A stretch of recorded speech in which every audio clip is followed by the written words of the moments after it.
Bonjour à tous. Alors c'est chouette parce qu'avec Pierre qui va me parler après moi, on a le sujet pour notre prochain roman. Merci.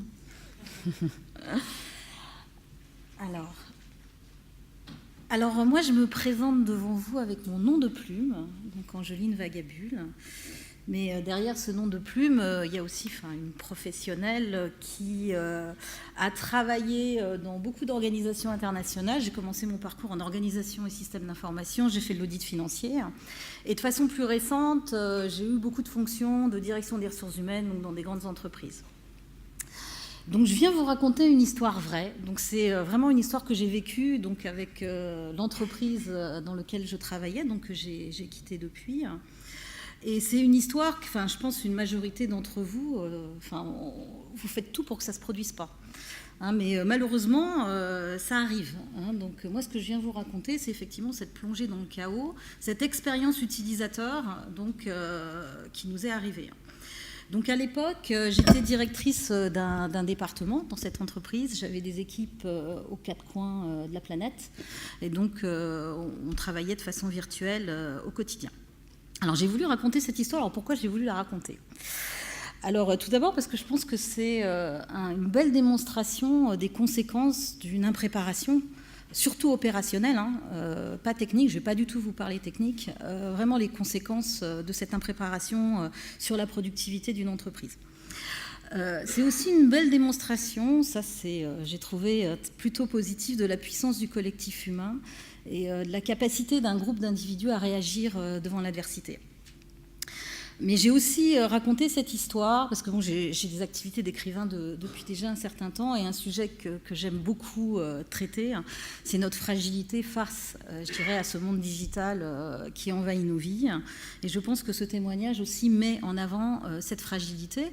Et je pense que pour des managers, des patrons d'entreprise, vis-à-vis de ses actionnaires, de ses employés, mais de ses clients, un des objectifs, c'est quand même d'avoir une activité, une organisation solide.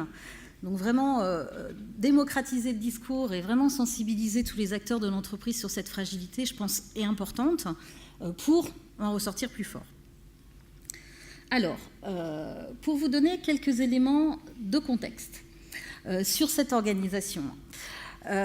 Donc c'est une entreprise donc, qui est globale, qui est hyper connectée et qui est donc très très intégrée et donc qui favorise le mode collaboratif. Alors, c'est une vraie force pour cette organisation. C'est une force qui va un petit peu se retourner contre elle dans les événements que l'organisation va traverser. Ça va plutôt devenir une fragilité. On est très intégrés. C'est une organisation qui est jeune. On a une culture très entrepreneur, donc on a connu une croissance très rapide. La situation financière, elle est saine, quand même. C'est quand même la gestion a été en bon père de famille. Cependant, ce que je voudrais noter sur cet aspect-là, c'est qu'on est encore dans une phase d'organisation où la rentabilité, elle est fragile.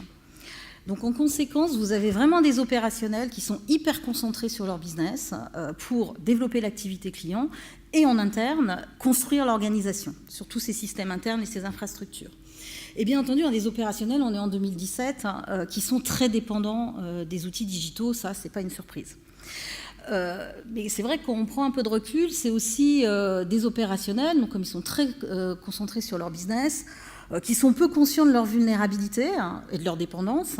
Et puis, c'est vrai qu'on a des risques croissants. Début 2017, il commence à y avoir des attaques. Donc, au mois de mai, il y a WannaCry, donc qui met à mal pas mal d'organisations. Et dans cette entreprise, on a une direction, bien entendu, des systèmes d'information qui, franchement, honnêtement, prêche un petit peu dans le désert. Donc, elle fait tout, effectivement, pour sensibiliser l'organisation à ces risques qu'elle voit effectivement monter. Mais c'est vrai moi, mon regard aussi de professionnel des RH, c'est que je trouve qu'elle le faisait un petit peu en mode passif. Là, vous recevez des emails. Et puis surtout sur un mode un peu anxiogène. Quand vous êtes opérationnel, déjà que vous avez vos soucis avec vos clients, vos projets internes, la direction informatique qui vous en rajoute encore une couche sur toutes les choses sur lesquelles il faut que vous vous inquiétez, c'est pas forcément des messages qui passent très bien. Donc voilà un petit peu la situation dans laquelle on se trouve. Donc qu'est-ce qui va se passer ? Donc le 27 juin 2017 à 13h22, l'organisation est attaquée. Hein, donc concrètement, c'est ça qui se passe, c'est que donc, moi j'étais à 13h22, donc c'était dans la localisation géographique où j'étais. Tous les dessins sont tirés du livre, hein, je travaillais avec un illustrateur. À 13h22, on vous demande d'éteindre votre ordinateur. Moi j'étais connectée à ce moment-là, je suis bien disciplinée, j'éteins mon ordinateur. Qu'est-ce qui va se passer dans les heures d'après? Alors les heures d'après, déjà on sort de son bureau, hein, ça nous change. Hein, sur des gens hyper connectés, très sur leurs ordinateurs, leurs smartphones. Donc, effectivement, on va commencer à avoir un petit peu d'agitation dans les couloirs. Hein, on discute, qu'est-ce qui se passe, etc. Puis, progressivement, cette agitation va faire place à une forme de silence. Et ce silence, alors, je pense qu'une majorité d'entre vous a vu le film Titanic de Cameron. Je ne sais pas si vous vous souvenez de cette image du film quand le Titanic donc, percute l'iceberg, donc on a le bruit des machines du Titanic, le Titanic percute l'iceberg, et dans les minutes après, on a cette image, on a ce plan avec le Titanic. Je vous rappelle qu'il ne devait pas couler, hein, infaillible, il était construit pour ne pas couler. On a les machines qui s'arrêtent et on a le silence. Dans l'organisation donc, où j'étais, je pense que tous collectivement, on a eu cette même impression. Brusquement, tout s'arrête, c'est le silence. Si on imagine que sur les serveurs, dans les emails, ça fait du bruit, brusquement, il n'y a plus rien. Alors, les heures qui suivent, alors déjà, vous commencez à faire quelques efforts de mémoire. Alors, ceux qui ont des smartphones, donc se précipitent sur leur smartphone quand même pour essayer de faire quelque chose. Mais on commence aussi à faire des efforts de mémoire. Les agendas s'étaient vidés, hein, il n'y avait plus rien. Il n'y avait plus rien on n'avait plus accès à nos données. Donc, on commence à vous dire, ouais, qu'est-ce que j'avais prévu cet après-midi, et puis demain, bon, ok. Mais à ce stade-là, donc toute l'activité est arrêtée. Mais on est encore confiant. Hein. De toute façon, la direction informatique a tout prévu. Tout va redémarrer. On est d'accord? C'est quelque chose, c'est pas possible, ça va redémarrer. Donc dans les heures d'après, on est dans ce mode confiance. On verra bien demain, de toute façon, ça va repartir. Alors, je pense que vous avez tous entendu parler de l'attaque NotPetya. Et moi, dans l'organisation où j'étais, c'est pas reparti tout de suite. Loin de là.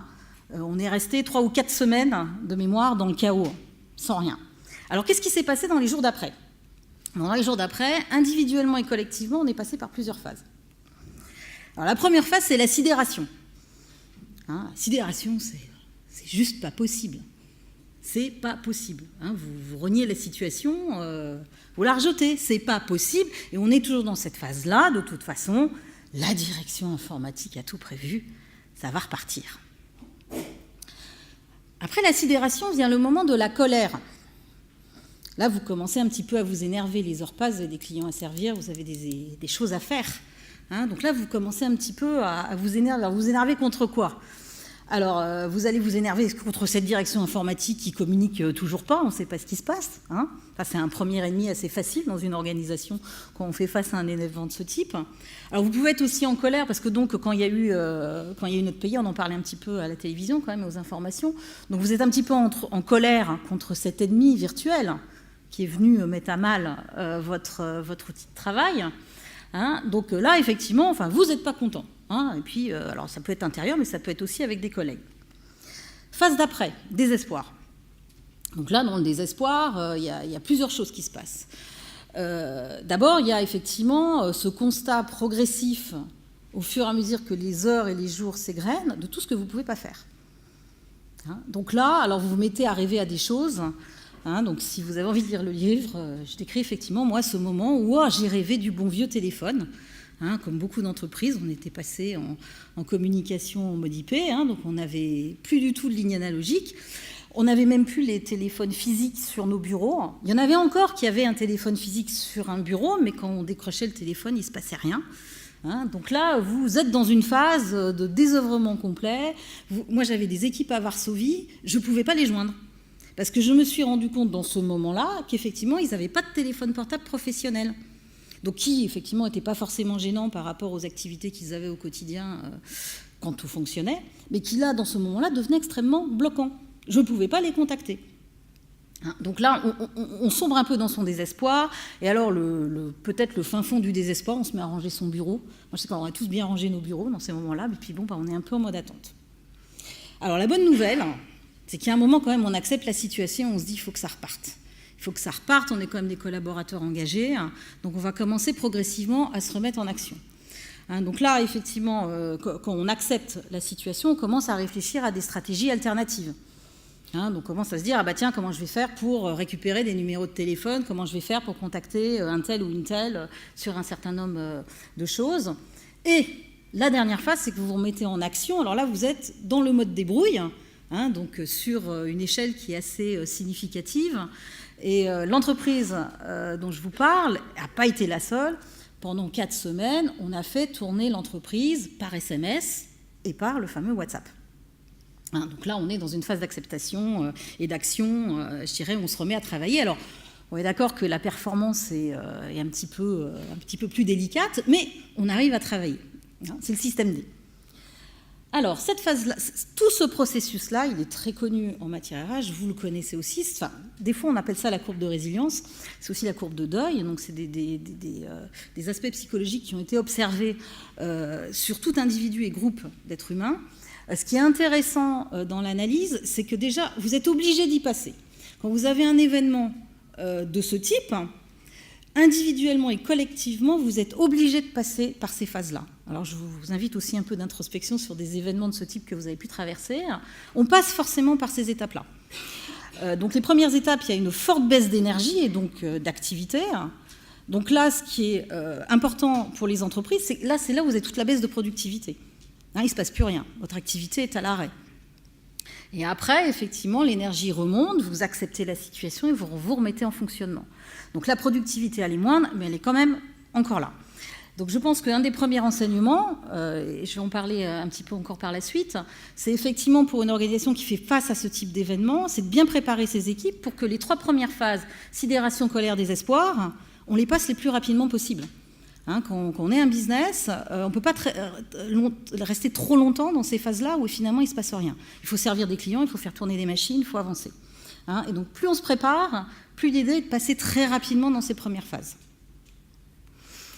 Alors les particularités de l'attaque NotPetya, alors c'était un logiciel malveillant qui était programmé pour détruire. Ça détruisait vraiment physiquement les systèmes, les disques durs et toutes les données. Ce qui est aussi particulier dans cette attaque, c'est que c'était un acte de guerre d'un État contre un autre, et on a des entreprises qui sont retrouvées des victimes collatérales de ce qui s'était passé. Ce n'était pas une attaque qui était dirigée contre une entreprise en particulier. Et ce qui a été aussi assez brutal et violent, et donc traumatique, c'est quand même l'arrêt concomitant des moyens de communication, on ne pouvait plus se parler, de l'accès aux données, on n'avait plus accès à rien, et puis bien entendu tous les systèmes d'information qui vous permettent de traiter la donnée et de faire votre travail au quotidien. Donc ça a été particulièrement violent. Alors quelques enseignements, tout d'abord en matière RH. Alors on dit souvent dans les organisations qu'on résiste, enfin les programmes de changement, on dit souvent que les équipes résistent au changement. Quand on fait face à des événements comme ça, alors au-delà de ces 3 premières phases où on est un petit peu déboussolé, c'est quand même assez incroyable d'observer la capacité d'adaptation individuelle et collective d'un groupe d'individus qui fait face à ce type d'événement. Donc ça, c'est quand même un premier enseignement assez positif. Un groupe, je dirais, a vraiment cette capacité de réaction qui est assez forte. La solidarité. C'est vrai qu'on était une entreprise qui était plutôt assez familiale, mais enfin quand même, je veux dire, la solidarité, c'est pas toujours des choses qui s'expriment au quotidien dans les équipes. C'est vrai qu'il y a eu une forme de solidarité assez exceptionnelle, notamment quand il a fallu réinitialiser tous les PC, les PC du parc. Tout le monde a mis les mains à la pâte, effectivement, pour aider les collègues de l'informatique. D'autres enseignements, alors il ne faut pas négliger l'après. C'est vrai, je mets le mot traumatisme, c'est traumatique. C'est traumatique pour des opérationnels de vivre ça. Brusquement, du jour au lendemain, vous ne pouvez plus rien faire. Donc après, il faut l'évacuer, ce traumatisme. Et il faut l'évacuer aussi pour minimiser les pertes de productivité induites. Après, quand c'est reparti, on se dit « ouais, c'est bon, allez, on est reparti ». L'incident peut devenir une excuse. Moi, j'ai connu pas mal de personnes dans cette organisation, ou même des mois après, quand sur un projet, on n'avait pas avancé, etc. « Oh, ben oui, mais tu comprends, avec ce qui s'est passé. » Voilà. Donc, il ne faut vraiment pas négliger cette phase pour vraiment remettre en route l'organisation et tous les opérationnels, je dirais, en fonction aussi de la réalité de la remise en route des outils informatiques. Puis un dernier enseignement qui est de repositionner une utilisation saine et juste des outils technologiques. c'est vrai que c'est aussi laisser ces outils à leur bonne place, et puis autant que faire se peut, développer des stratégies alternatives pour être prêt en termes de réaction. Oui, alors ça, c'est un petit dessin, effectivement. Alors, ce qui était effectivement très rigolo, c'était notre façon de communiquer, puisqu'on n'avait plus rien, on ne pouvait plus imprimer, etc. Et notamment, nos collègues de la communication, au lieu de nous envoyer ces invitations par mail un petit peu anonymes, nous avaient fait des très jolis posters dans les couloirs pour la fête de fin d'année. Il y avait des choses qui ont été un petit peu positives dans cette aventure. Des enseignements organisationnels. Alors, il y a la puissance du manuel. C'est vrai que le papier et le crayon, quelque part, ça, on ne vous l'enlèvera pas. Donc effectivement, autant que faire se peut, on le sait tous, dans toutes nos organisations, maintenant, on a du mal à se passer de l'informatique. Mais n'empêche que d'avoir effectivement un certain nombre de choses qu'on est encore capable de faire au manuel, c'est pas mal. C'est là aussi on voit la limite du zéro papier. Très bien, le zéro papier, mais enfin, quand on traverse des moments comme ça, avoir quelques documents clés au papier dans un placard, ça peut servir. Alors, responsabilité collective. Alors ça, moi, ça a été vraiment un grand enseignement. C'est pas qu'un problème de la direction informatique. Alors, je pense que vous le savez tous. Mais dans les organisations, on se repose trop encore en disant finalement, c'est pas mon problème, c'est le problème de l'informatique. Ça, je pense qu'il y a vraiment cette responsabilité. C'est tout le monde qui doit se préoccuper de sa capacité de réaction dans des moments comme cela. Alors, les processus vitaux, il y a des industries qui sont bien entendu beaucoup plus dans cette culture que d'autres. Dans une économie, maintenant, qui est quand même beaucoup une économie de service. Moi, je suis dans une entreprise de service. Je dirais, on n'a pas cette culture-là de protéger, déjà de réfléchir quels sont mes processus vitaux vis-à-vis de mes clients. S'il se passe vraiment une grosse catastrophe, comment je fais pour continuer à maintenir mes activités. Donc je pense que cette culture-là, quel que soit son secteur, on doit vraiment s'assurer qu'elle est là. Quels sont mes processus vitaux? Et s'il y a un grave accident, qu'est-ce que j'ai en place comme plan B pour continuer à fonctionner? Et puis, pas négliger les basiques, j'ai déjà parlé notamment du zéro papier, mais il y a sûrement aussi d'autres choses. Quand on traverse ces moments-là, on se rend compte souvent. Nous, il y a eu quelque chose aussi auquel on a fait face. On avait 2 parcs de téléphones portables qui étaient encore déployés dans l'organisation. Et c'est vrai que ça a beaucoup compliqué la remise en route, puisque donc il y avait 2 systèmes différents. Et c'est des fois des choses qui peuvent paraître un petit peu, effectivement, basiques. Maintenir un fax. Aussi, ça peut être, ça paraît basique, ou voire complètement dingue en 2019 de se dire il faut encore avoir un fax dans une entreprise, mais dans des moments comme ça peut servir d'avoir un fax quelque part pour envoyer un document. Voilà, donc ça c'était le système D, effectivement, la réservation des salles de réunion était repassée au papier. Pendant de longs mois, on est resté au papier. Alors... Maintenant, après, pour conclure, je me suis posé cette question-là. Je me dis finalement, dans le domaine de la sécurité informatique, on dit souvent que l'être humain est le maillon faible. Enfin, moi, je vous propose d'en faire un maillon fort. Et c'est vrai, vraiment d'engager tout le monde à tous les niveaux pour vraiment passer de cette culture de risque à vraiment une culture d'hygiène. Alors, et vraiment créer ce rempart humain pour faire face aux défaillances technologiques, alors quelle qu'elle soit, là je parle d'une attaque, mais bon, ça peut être d'autres choses, ça peut être des grosses défaillances. Alors déjà, je pense qu'il y a un élément très important, c'est effectivement cette culture de l'humilité à tous les niveaux. Donc, et bien entendu, la direction générale et aussi les opérationnels. On n'est pas infaillible. On ne se repose pas à 100% sur tous les systèmes. Un jour, on peut avoir un problème. Après, c'est vraiment inciter à pratiquer. Malheureusement, alors quand on l'a vécu, on sait ce que ça fait et on est mieux prêt, comme la personne qui a parlé avant. Enfin, je veux dire, moi, que sur certaines choses, je suis beaucoup mieux disciplinée maintenant que j'ai vécu ça. Mais c'est vrai que tant qu'à faire, pour pas mal d'organisations, je veux dire, essayons de se préparer avant. Et pour ça, le mieux, c'est de le vivre. Et maintenant, on a tous des environnements pour pouvoir simuler ce genre de choses. Alors, pour faire quoi? Pour développer les bons réflexes, on fait les exercices incendie, on l'a tous fait dans notre vie depuis très petit. Ça nous permet de développer des réflexes. Voilà, quand on entend la sonnerie, on sait ce qu'il faut faire. Là, c'est pareil. Donc, il faut vraiment développer ces réflexes. Et la meilleure façon de faire, c'est de pratiquer. Bien entendu, identifier son niveau de vulnérabilité dans une entreprise en fonction de son poste. On est plus ou moins vulnérable sur ces sujets-là. Et on est plus ou moins dépendant. Donc en fonction du poste de travail, et quand on le simule, ça permet de bien prendre conscience de ces 2 éléments. Et bien sûr, mettre en place l'hygiène adaptée par rapport à son poste de travail. Et puis calculer l'impact réel Souvent, on peut avoir des DG qui disent « Oh, mais attends, moi le coup, je veux dire, de faire la simulation pendant une après-midi, c'est gentil, par rapport à un risque où X sur un tableau que ça se produise, moi je préfère qu'on continue à avancer. » Si on pratique et on simule régulièrement, je dirais c'est aussi un moyen de documenter une direction générale, de dire « Tu vois, si ça se produit, voilà l'impact réel qu'il va y avoir sur notre productivité. » Donc je pense qu'il y a aussi ce bénéfice-là. Intégrer dans des rituels. Donc c'est vrai que c'est cet rituel de la pratique. Les événements de cette semaine, les pompiers nous le rappellent régulièrement, ils pratiquent régulièrement des exercices. Ce qu'ils ont fait cette semaine à Notre-Dame, ils l'avaient pratiqué. Donc là, on est dans les mêmes problématiques. Pour évaluer régulièrement, est-ce qu'on est prêt en termes de réaction, et aussi le recrutement. Donc, je discutais avec un directeur général d'une PME récemment qui, effectivement, dans la conversation, m'a dit « Ah, mais tiens, je suis en train de réaliser, quand je recrute des gens, je teste plein de choses, mais finalement, leur niveau de connaissance en matière d'hygiène informatique, ce n'est pas quelque chose que je teste.